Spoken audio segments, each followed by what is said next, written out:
할렐루야. 우리 서로 인사합시다. 함께 성장합시다. 함께 성장합시다.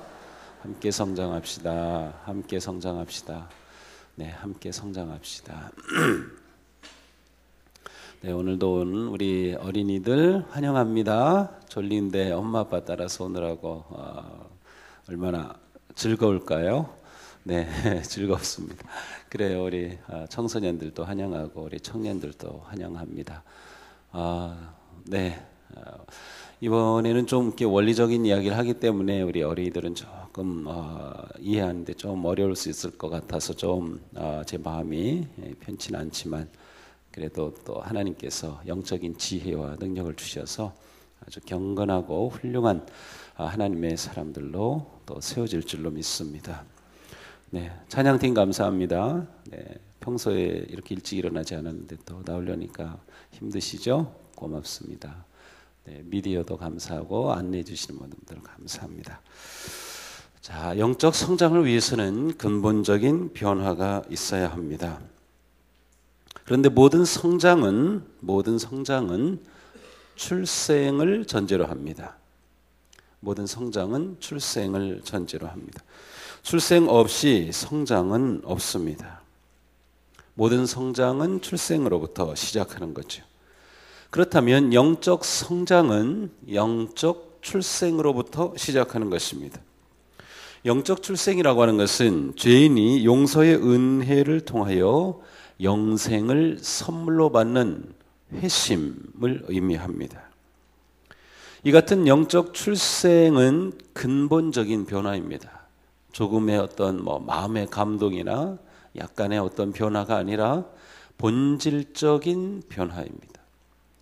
이렇게 본질적 변화이지만 실제로 우리의 느낌은 그러한 강렬함이 그렇게 많지 않기 때문에 이것이 본질적 변화라고 하는 것은 미처 생각하지 못하고 있습니다. 영적 성장의 기초, 그것은 회심인 것입니다. 우리는 회심에 대해 바르게 알 때 영적 성장의 역동성과 과정을 잘 이해하게 됩니다. 집을 지을 때 기초가 허술하면 튼튼하게 지을 수 없는 것처럼 우리가 영적 성장을 열망할 때 우리에게는 무엇보다 견고한 기초가 세워져야 합니다. 베드로 사도는 구원에 대해 이렇게 말씀합니다. 하나님께서는 우리가 그를 알므로 말미암아 생명과 경건에 이르게 하는 모든 것을 그의 권능으로 우리에게 주셨습니다. 자, 우리가 그를 알므로 말미암아 생명과 경건에 이르게 하는 모든 것을 그의 권능으로 우리에게 주셨다. 또 이어서 말씀하시기를 하나님의 성품에 참여하는 사람이 되게 하시려는 것이다. 자, 하나님의 성품에 참여한다는 것은 그리스도를 닮는다고 보통 우리가 말하죠. 이것은 영적 성장의 궁극적인 목적이죠. 우리는 무엇을 향해 성장하는가? 그리스도를 온전히 닮아가는 것, 하나님의 그 거룩하신 성품에 참여하는 자가 되는 것입니다. 이것이 영적 성장이죠. 그리고 이 영적 성장은 일회적 사건이 아니라 일생의 과정입니다. 그런데 이 일을 위해서 하나님께서는 우리에게 구원을 선물로 주셨고 선물로 구원을 주셨을 뿐만 아니라 생명과 경건에 이르게 하는 모든 것을 우리 안에 권능으로 주셨다는 겁니다. 그러니까 영적 성장의 기초는 회심인데 회심을 통해 하나님께서는 우리 안에 성장을 위한 것을 부어주셨다라고 하는 것과 같아요. 마치 아기가 생기면 이미 그 아기는 아주 약합니다. 처음에 이렇게 생기면은 아직 몸이 지체가 만들어지지도 않고 사람의 모습은 없어요. 그렇지만 조금씩 자라면서 사람의 모습을 갖춰가죠. 처음에 그 아기의 모습은 온전한 사람의 모습이 아니라고 해서 사람이 아닌 것이 아닙니다. 그 안에는 이미 온전한 성인으로 성장할 모든 것이 그 안에 들어 있습니다. 그것처럼 우리가 영적으로 태어났을 때 영적 성장을 위해 하나님께서는 우리 안에 그 모든 것을 주셨다라고 하는 것입니다. 그러므로 우리는 내가 그리스도인이다라고 하는 것은 본질적으로 다른 존재가 되었다. 본질적으로 다른 새 생명이 되었기 때문에 내 안에 하나님께서는 영적 성장을 위한 것들을 주셨다라고 하는 것을 알 수 있습니다. 불순종으로 인해 죄를 가져온 아담 때문에 순수함을 잃고 타락한 그 죄의 속성이 모든 인간에게 본성이 되고 말았습니다. 사도 바울은 이것을 가리켜서 이렇게 설명합니다. 한 사람으로 말미암아 죄가 세상에 들어왔고 그 죄로 말미암아 죽음이 들어온 것과 같이 모든 사람이 죄를 지었기 때문에 아담의 불순종으로 인한 죄가 모든 인류의 본성이 되고 말았습니다. 죄의 속성이 되고 만 것이죠. 그래서 모든 사람은 죄인이다라고 하는 것입니다. 그래서 우리는 너나 할 것 없이 죄의 속성을 가지고 태어난 것입니다. 이러한 죄의 속성이 있는 한 거룩하신 하나님을 닮아 성장할 수 없는 거죠. 하나님을 닮아간다는 것은 불가능합니다. 다윗이 밧세바와 잘못된 관계를 가졌을 때 그는 하나님 앞에 그 잘못을 깨닫고 이렇게 고백하죠. 실로 나는 죄 중에 태어났고 어머니 뱃속에 있을 때부터 죄인이었습니다. 어머니 뱃속에 있을 때부터 죄인이었습니다. 그의 본성은 죄인으로 태어났다고 하는 것을 말하는 것입니다. 그의 영혼 깊은 곳에, 우리의 모든 영혼 깊은 곳에 죄라고 하는 질병을 가진 채 태어난 것이죠. 이사야 선지자도 말하죠. 우리는 모두 부정한 자와 같고 우리의 모든 의는 더러운 옷과 같습니다. 물론 사람이 타락하였어도 선한 일을 하고 싶어 할 수는 있습니다. 교회 다니지 않는다고 해서 선한 일을 안 하는 것은 아닙니다. 예수님 모른다고 해서 선한 일을 안 하는 것은 아닙니다. 누구에게나 선한 일을 하고 싶어하는 마음은 있을 수 있어요. 그러나 이미 인간은 죄에 의해 감염되어 있기 때문에 그와 같은 선한 행동의 시도로 자신을 온전한 의인으로 만들 수는 없습니다. 선한 행동으로 내가 의로운 존재가 될 수는 없어요. 따라서 예수 그리스도를 믿는다고 하는 것은 내 존재가 근본적으로 바뀌는 것입니다. 선한 행동으로 선한 사람처럼 보이는 것과 본질적인 죄인이 그리스도로 말미암아 의인으로 바뀐 것은 완전히 다릅니다. 겉으로는 구분이 되지 않을 수 있어요. 오히려 겉으로는 의로움을 받은 사람이 행동 자체는 덜 선해 보일 수조차도 있어요. 그럼에도 불구하고 거듭난 사람은 본질적으로 다른 존재가 된 것입니다. 사도 바울은 말씀합니다. 육신에 매인 사람은 하나님을 기쁘시게 해드릴 수 없습니다. 육에 매여 있는 사람, 그 본성이 아직 죄 가운데 있는 사람은 하나님을 기쁘시게 해드릴 수 없습니다. 영적 성장은 전혀 기대할 수 없는 것이죠. 우리에게 신경계 이상이 오면 두뇌가 아무리 명령을 내려도 우리 몸이 그것을 받아들여서 반응하지 못하는 그런 일들이 일어납니다. 마치 죄에 물들었다고 하는 것은 하나님께서 우리에게 아무리 신호를 보내도 우리가 그것에 대해 반응할 능력을 상실한 것과 같습니다. 바울은 이렇게 말씀하죠. 자연에 속한 사람은 하나님의 영에 속한 일들을 받아들이지 아니합니다. 그런 사람에게는 이런 일들이 어리석은 일이며 그는 이런 일들을 이해할 수 없습니다. 이런 일들은 영적으로만 분별되기 때문입니다. 자, 예수 그리스도를 믿고 거듭나기 전에는 성경의 말씀들이 우리에게 어떠한 진리인지 다가오지 않습니다. 그러나 예수 그리스도를 믿고 내 본질의 변화가 일어나면 하나님이 우리에게 다가오시는 모든 것들이 우리에게 이해가 되고 받아들여지며 영적 진리의 세계로 들어가게 되는 것이죠. 이것은 우리가 영적 성장을 생각할 때 매우 중요한 것을 가르쳐 줍니다. 사람이 아무리 영적 성장을 원한다 해도 그 소원만 가지고는 성장할 수 없다는 것입니다.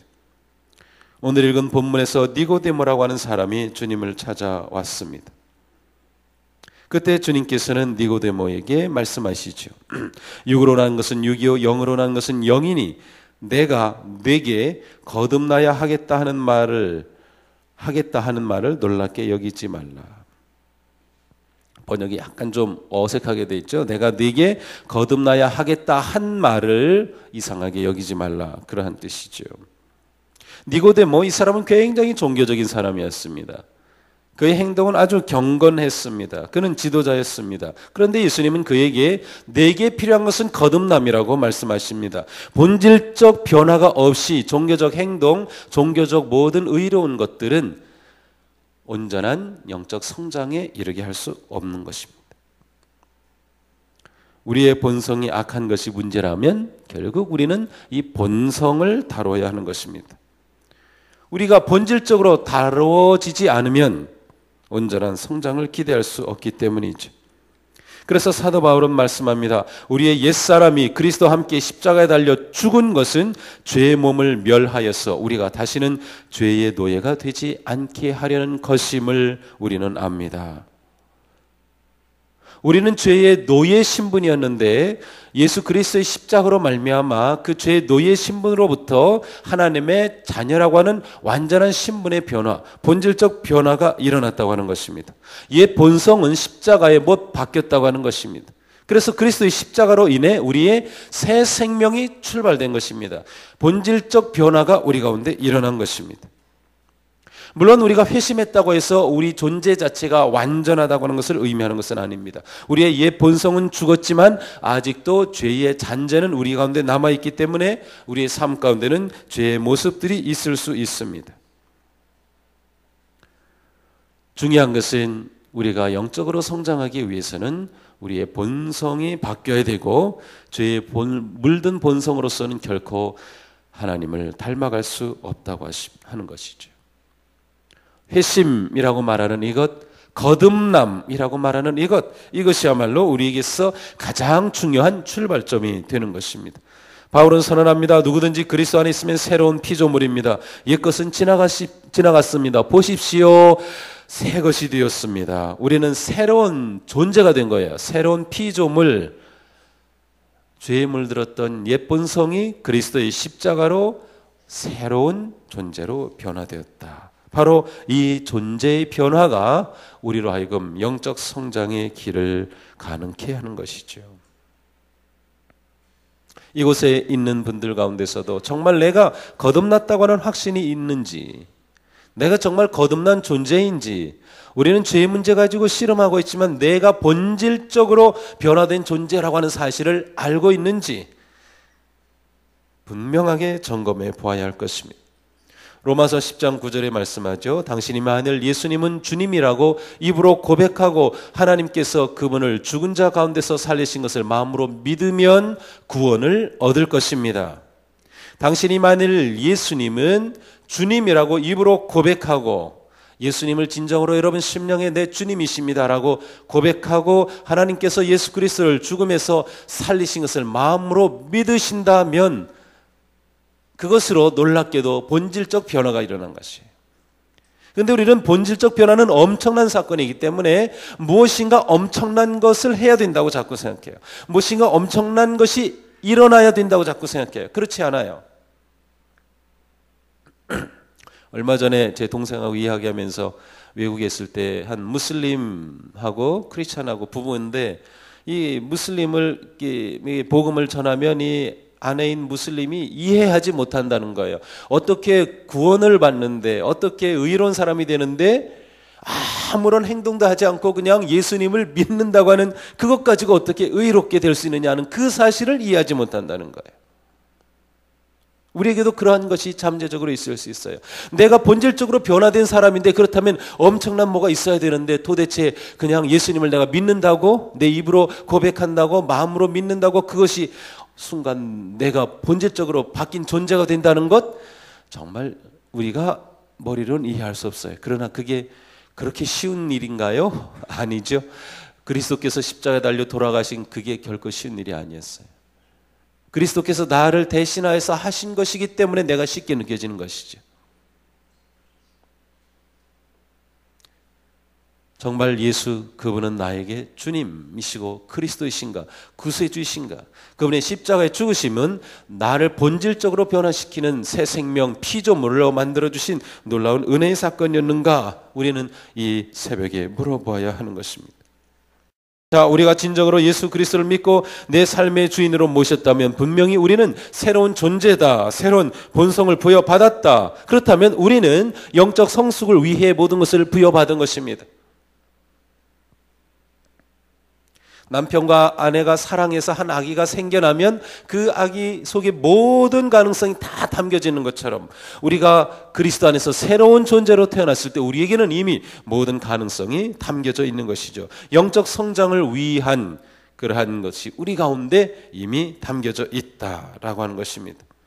그러므로 영적 성장은 외부에서 일어나는 것이 아니라 우리 내면에서 하나님께서 성령님을 통해 역사하시는 그러한 과정이 바로 영적 성장입니다. 하나님께서 내 내면 속에서 성령님을 통해 일하시는 과정, 그것이 영적 성장인 것입니다. 요한은 이러한 사실을 가리켜서 요한일서 3장 9절에서 하나님의 씨가 우리 안에 있다는 표현을 사용합니다. 하나님의 씨앗이, 씨앗 하나 그것 자체는 그것으로는 판단할 수 없습니다. 그러나 그 씨앗이 그 안에 모든 것을 담고 있어요. 그 씨앗 작은 것이지만 그 안에는 우람한 나무로 커갈 수 있는 모든 것, 엄청난 열매를 맺을 수 있는 모든 것이 이미 그 안에 잠재되어 있는 것 같이 하나님의 씨앗이 우리 안에 심겨져 있는 것이에요. 그래서 우리 안에 있는 그 하나님의 씨앗이 점점 자랄 때 그것이 우리의 영적 성장인 것이. 그리고 이것은 한 번의 사건이 아니라 일생 동안 이어지는 과정입니다. 이것을 성화의 거룩한 삶의 과정이다, 이렇게 표현할 수 있습니다. 우리가 회심할 때 하나님은 우리에게 영적 성장에 필요한 것을 공급하여 주셨습니다.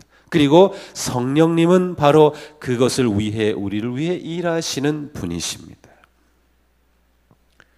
그러니 하나님께서는 우리가 성장을 위한 것들을 완전히 준비해 놓으신 것이죠. 우리의 마음과 생각 가운데 일하게 하신 것이죠. 영적 성장은 겉으로 행동으로 나타나기 전에 먼저 내 내면에 변화가 일어나서 나타나는 것이. 따라서 영적 성장으로 인한 행동과 그리스도를 모르는 사람들의 선한 행동은 겉으로는 같은 행동이지만 본질적으로는 다른 행동입니다. 그리스도께서 내 안에 계셔서 나로 하여금 일으키시는 그러한 행동이 선한 행동으로 나타나는 것과 인간의 생각으로 하는 행동은 본질적으로 다른 것입니다. 바울은 성도들에게 말합니다. 여러분은 이 시대의 풍조를 본받지 말고 마음을 새롭게 함으로 변화를 받아 하나님의 선하시고 기뻐하시고 완전하신 뜻이 무엇인지 분별하도록 하십시오. 마음이 변화를 받아 하나님의 뜻을 분별하는 행동으로 나타난다는 거예요. 먼저 마음과 생각이 변화되는 것이죠. 또한 말씀합니다. 하나님의 영이 아니고서는 아무도 하나님의 생각을 깨닫지 못합니다. 우리는 세상의 영을 받은 것이 아니라 하나님에게서 오신 영을 받았습니다. 그것은 하나님께서 우리에게 은혜로 주신 선물들을 우리로 하여금 깨달아 알게 하려는 것입니다. 우리는 그리스도의 마음을 가지고 있습니다. 우리 안에 그리스도의 마음이 있습니다. 따라서 우리가 살아가면서 우리 안에 갈등이 일어날 때 그 갈등은 내가 그리스도의 사람인 것을 오히려 증거하는 것입니다. 내 안에는 그리스도를 영접함으로 인해 하나님의 씨앗이 심어졌어요. 그래서 그리스도께서 내 안에서 일하시고 성령님께서 나를 세우시려고 일하셔요. 이러한 내 거룩한 하나님을 닮으려는 열망과 내 안에 아직도 남아있는 죄의 잔재가 싸울 때 우리 안에 영적 갈등이 일어납니다. 그러므로 영적 갈등이 일어나는 것 자체는 이미 내가 내 안에 하나님의 생명의 씨앗을 가진 존재라고 하는 것을 말하는 것입니다. 이것이 없는 사람은 죄라고 하는 생각을 갖지 못합니다. 세상이 정해놓은, 나라가 정해놓은 법이 있습니다. 그것은 어떤 행동에 대한 규범들입니다. 물론 성경과 많은 부분들 일치합니다. 거짓을 하지 말아야 되고 사기하면 안 되고 온갖 것들. 그러나 우리는 그것보다 더 한 걸음 나아가서 내 마음의 의도와 생각과 뜻까지도 다룹니다. 그래서 예수님을 믿기 전에는 아무렇지도 않던 것들이 예수님을 믿은 후에 갈등이 생깁니다. 예전에는 아무렇지도 않게 했던 행동이 갈등이 생기고 그것이 우리 가운데 문제를 일으키죠. 전쟁이 일어나죠. 내 안에 그리스도가 계시기 때문에 그리스도와 죄의 잔재가 싸우는 거죠. 그래서 우리는 그 싸움의 과정을 통해서 매일매일 성숙해 가는 것이 바로 영적 성장인 것입니다. 바울도 이러한 충돌을 경험했습니다. 나는 내가 하는 일을 도무지 알 수가 없습니다. 내가 해야겠다고 생각하는 일은 하지 않고 도리어 해서는 안 되겠다고 생각하는 일을 하고 있으니 말입니다. 사도 바울도 이와 같은 마음에 전쟁이 일어나고 있는 것을 고백하고 있어요. 그의 거룩한 하나님이 심어준 성품은 나는 이렇게 해야지, 이런 일을 해야지, 이렇게 행동해야지. 그런데 막상 내가 살아가는 삶은 다른 일이 일어난다고 하는 것이에요. 우리 가운데 죄의 잔재는 남아있지만 죄의 뿌리는 잘렸다고 하는 사실을 알아야 합니다. 그리스도의 십자가의 은혜로 그와 같이 된 것이죠. 그러므로 우리는 모든 상황 속에서 내 삶은 그리스도의 주권 아래 있다라고 하는 것을 기억하는 것이 매우 중요합니다. 어떤 상황에서도 나는 그리스도의 것이다. 그리스도께서 내 안에 계시며 나는 오직 그리스도의 능력과 은혜 가운데 존재한다. 그러므로 우리는 어떤 상황에서도 다시금 일어날 수 있고 좌절하지 않고 거룩한 삶을 향해 나아갈 수 있는 것입니다. 영적 성장은 우리 안에 있는 거룩하신 성령님의 능력과 그리스도의 능력이 점점 우리의 외적인 삶으로 드러나는 과정이다 라고 하는 것입니다. 그러므로 마침내 이와 같은 삶은 우리를 하나님을 닮은 존재로 변화시켜 가는 것입니다. 단지 우리는 우리 안에서 일하시는 성령님께 순종하기만 하면 되는 거죠. 갈라디아서 5장 16절 여러분은 성령께서 인도하여 주시는 대로 살아가십시오. 그러면 육체의 욕망을 채우려 하지 않을 것입니다. 그리고 나서 성령님의 열매가 무엇인지를 설명하고 있어요. 성령의 인도하심을 따라가는 삶. 그 과정이 우리의 영적 성장의 과정이다. 이 새벽에 우리 안에 분명히 가져야 될 또 질문해야 될 그것이 있습니다. 그것은 과연 나는 누구인가? 나는 진정으로 거듭났는가? 내 안에 하나님이 심어주신 그러한 영적 성장의 열망이 있는가? 나는 모든 죄의 잔재와 싸우고 있는가?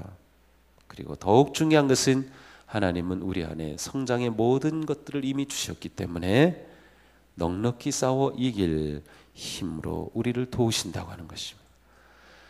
오늘 하루도 우리의 삶이 구원받은 자로서 거듭난 자로서 거룩한 성품을 가진 그러한 하나님을 닮아가는 성장의 하루. 아마 눈에 띄진 않을 수 있겠지만 그러나 오늘도 나는 성장한다. 오늘도 나는 성령님께서 인도해 주시는 삶을 따라 나간다 라고 하는 그러한 기대와 확신과 믿음으로 승리하는 복된 하루가 되시기를 주님의 이름으로 축복합니다. 기도하겠습니다.